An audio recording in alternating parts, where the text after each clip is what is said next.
Good morning, good afternoon, good evening, wherever you are in the world. Welcome to the Backbone podcast, where common sense still makes sense in a world that is sick and getting sicker.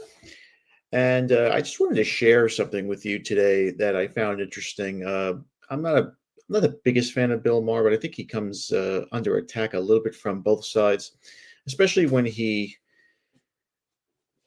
admits the obvious when it comes to the Democrat Party and how insane they are sometimes. And recently, this was a couple of weeks ago, they had this guy named David Hogg.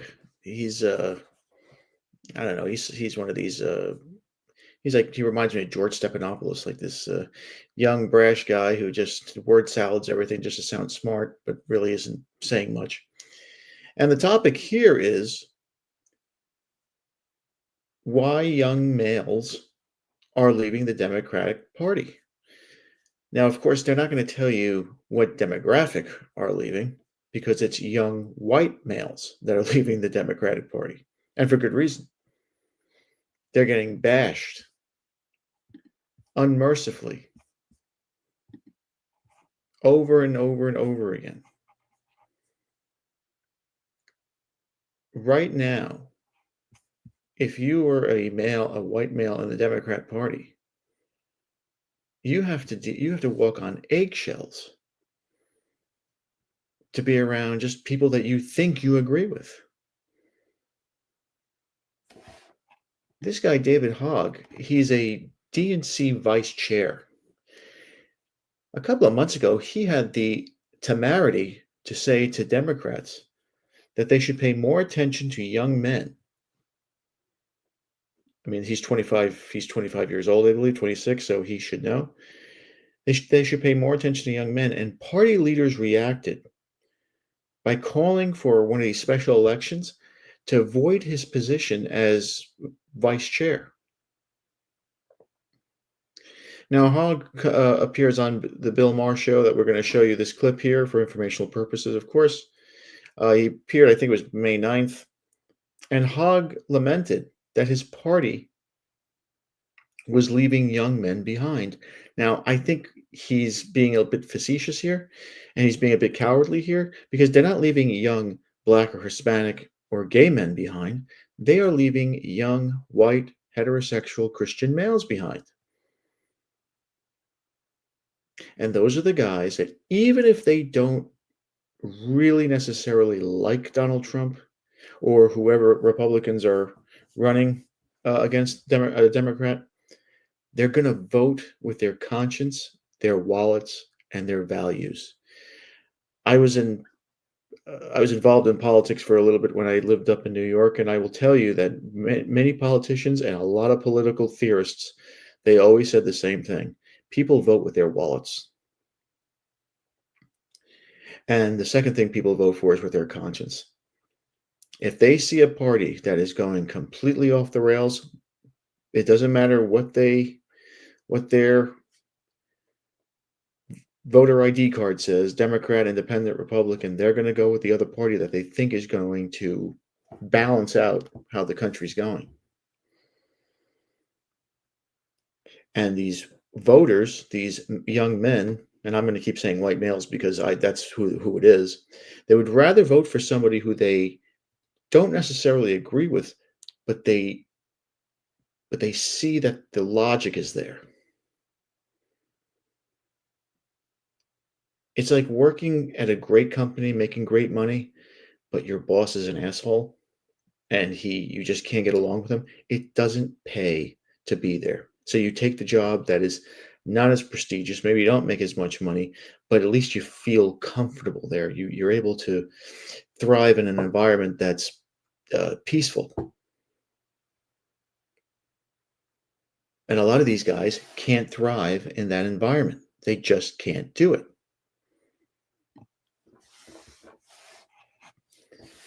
Now, in reading an article from the New York Times, I'm going to paraphrase, of course, they had a study.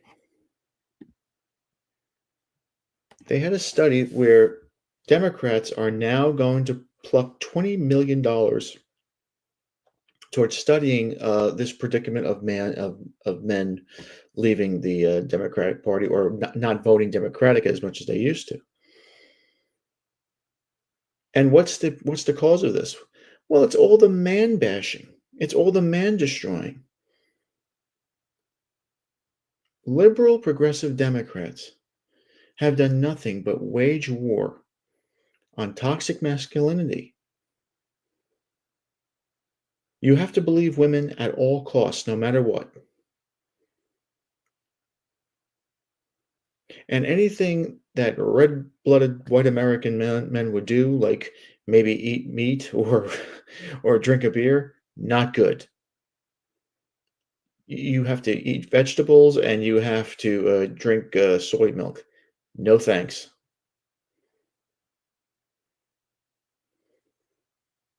So now the Democrats are forming uh, this committee called SAM. SAM,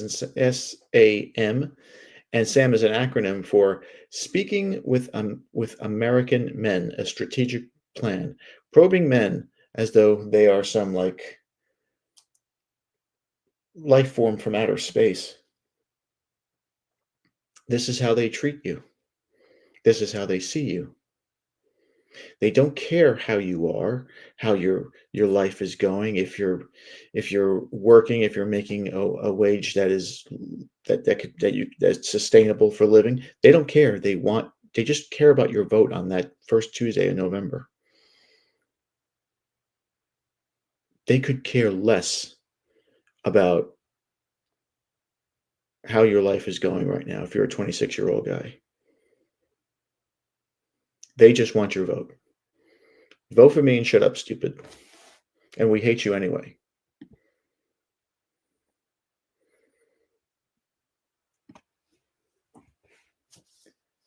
The report, and I haven't read the whole thing. I'm just saying I'm just repeating what I saw in the Times, is a study.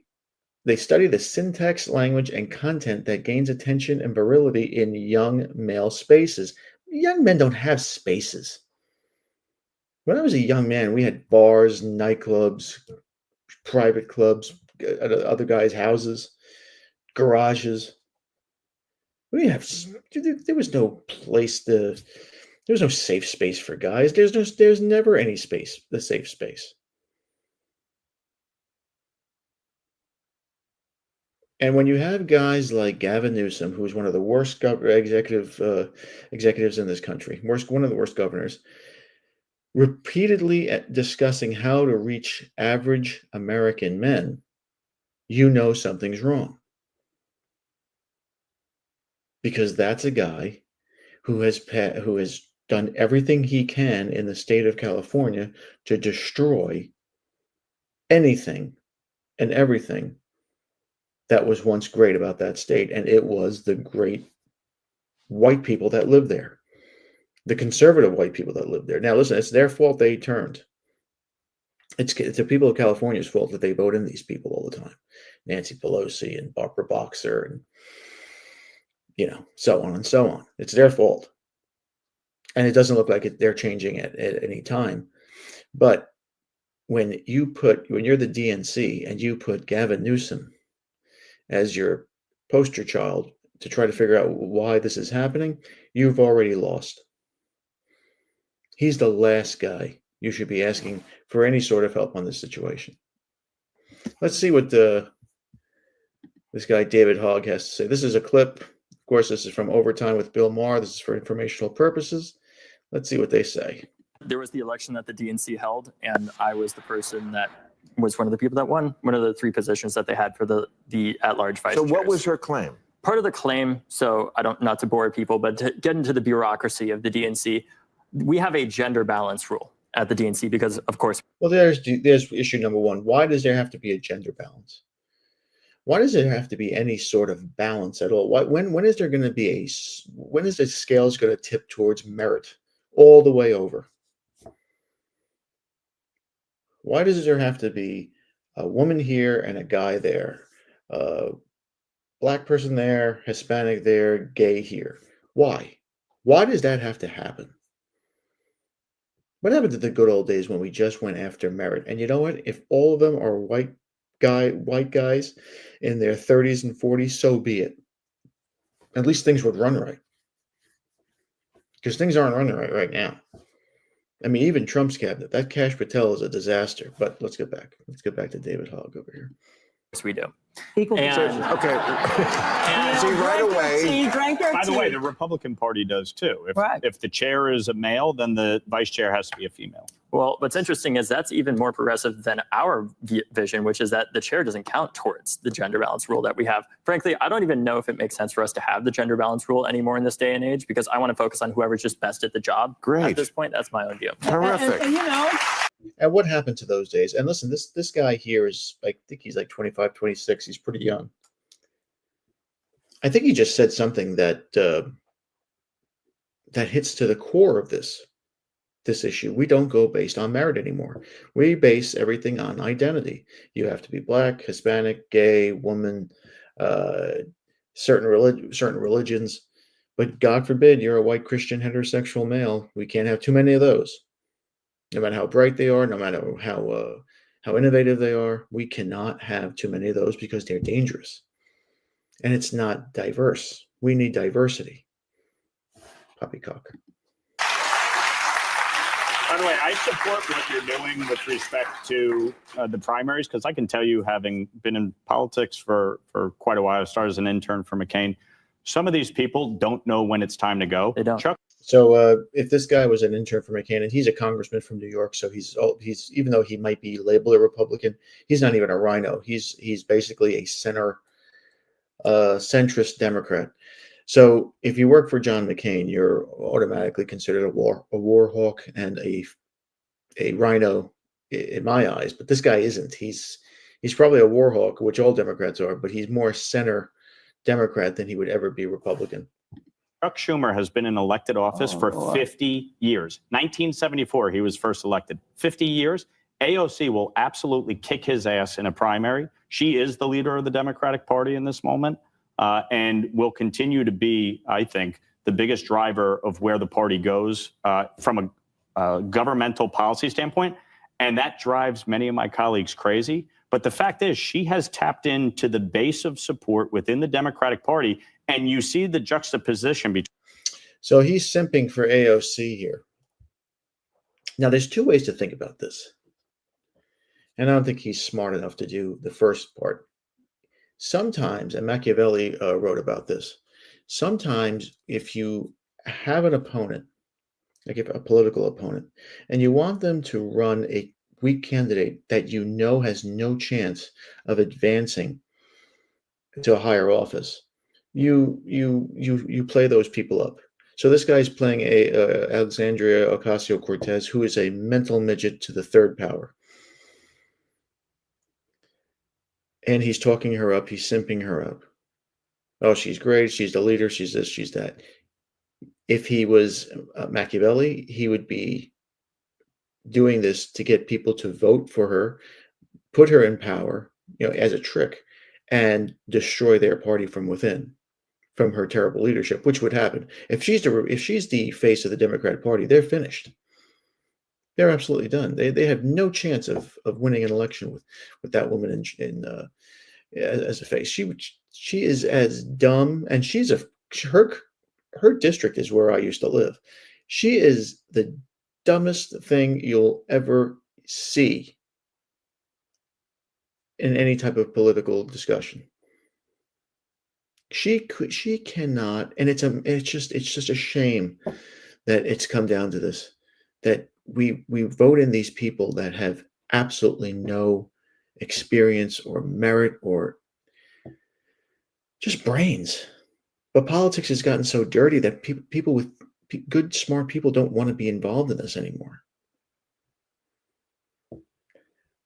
And so that's why we get the bottom dwellers. And I think it was Aristotle, Plato said, if smart people don't get involved in politics, they put in stupid people. I'm paraphrasing that. I'm butchering that one, but I'll look that up for you next time. But The reason why good people don't want to get into politics is because it's so dirty and so petty. And there's no and the money aspect of it. You have to draw in a lot of money. You have to sell your soul. That's the only way you'll get donors. And if you're true to your convictions, if you don't believe that the United States should be assisting certain countries like that slither of desert in the Middle East that the United States always supports, if you say that you don't want to support them, you have almost no chance of advancing in politics. None whatsoever, especially if you're a Democrat. Forget it. Or Republicans. I went to a Republican, I don't want to say rally, a Republican town hall meeting at my small little town here. And the first thing this guy said was, and you have to remember, I live in a small town in a small county. The first thing he says is, I support Donald Trump, I support lower taxes, and I support Israel. And I'm thinking, what the hell does Israel have to do with anything? What the hell does Israel have to do with me? Why do I give a damn about Israel? How's Israel going to assist my kids or your kids or anybody else's kids in here? It's just amazing. It's sad. But the white flight is real, and this is about white males. Make no mistake about it.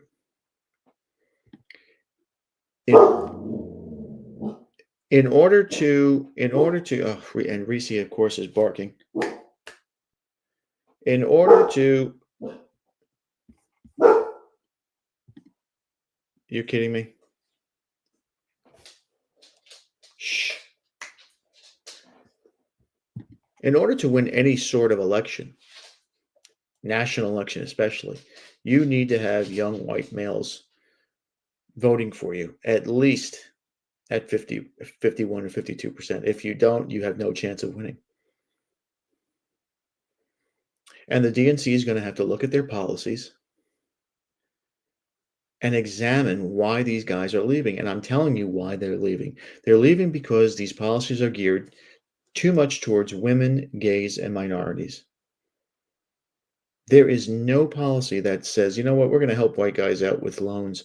We're not going to have affirmative action anymore, or this DEI crap that's holding white people back, white males back from getting into the schools that they've deservedly should be going to. They'll never do that. And that's why these white guys are going over to the Republican Party, because Trump is telling them he's going to do that. You cannot bash the hand that feeds you. And white Christian heterosexual males, and I know I repeat this over and over again, are the hand that feeds this country. They work more, they save up more, they spend more. They're still the most powerful consumer demographic in the world.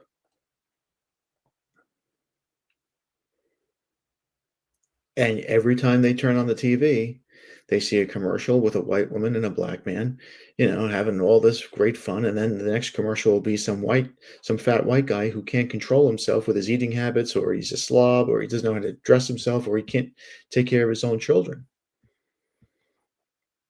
They're mocking him.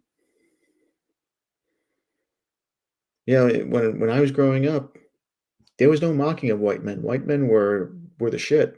The Marlboro Man, Clint Eastwood, John Wayne. Even the guys that came up later, Al Pacino. I mean, nobody fuck with him. Tony Montana. I mean, the masculine roles he played.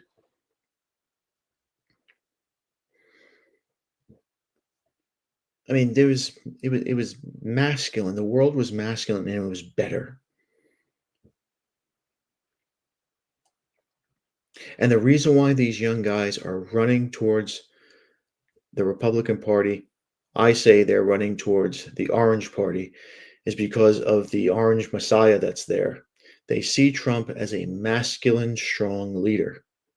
Whereas on the DNC side, you look at Newsom, you look at this guy Bashir in Kentucky, you look at some of these other leaders like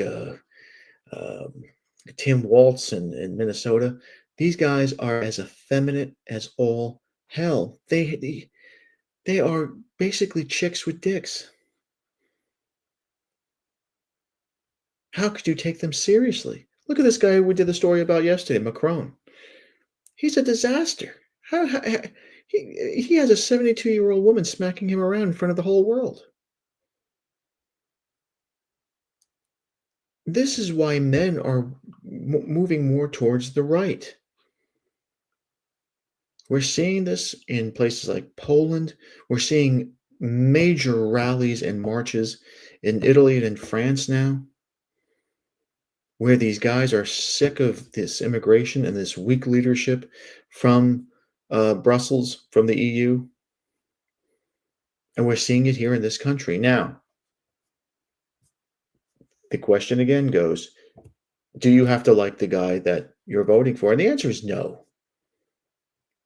A lot of people probably didn't agree with Ronald Reagan's conservative policies, where it came down to religion and gays and all this other stuff.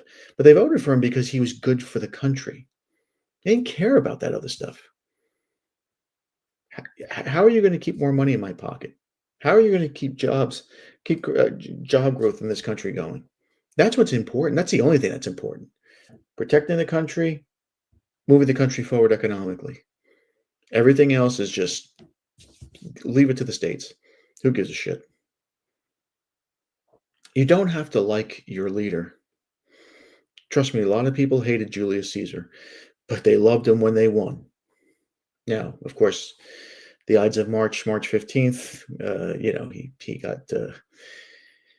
he got stabbed in the back, pardon the pun. Well, that was because he was too powerful. And the people loved him. The masses loved him. But think about any coach. If you played sports, think about the coach that was hardest on you. You hated that son of a bitch when you were playing for him. But when you won, you loved him. Right? Look at Parcells. Look at Belichick. Look at Pat Riley, Vince Lombardi.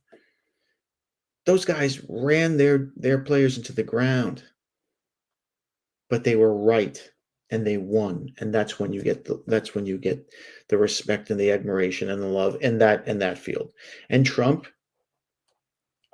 we'll see if he is right,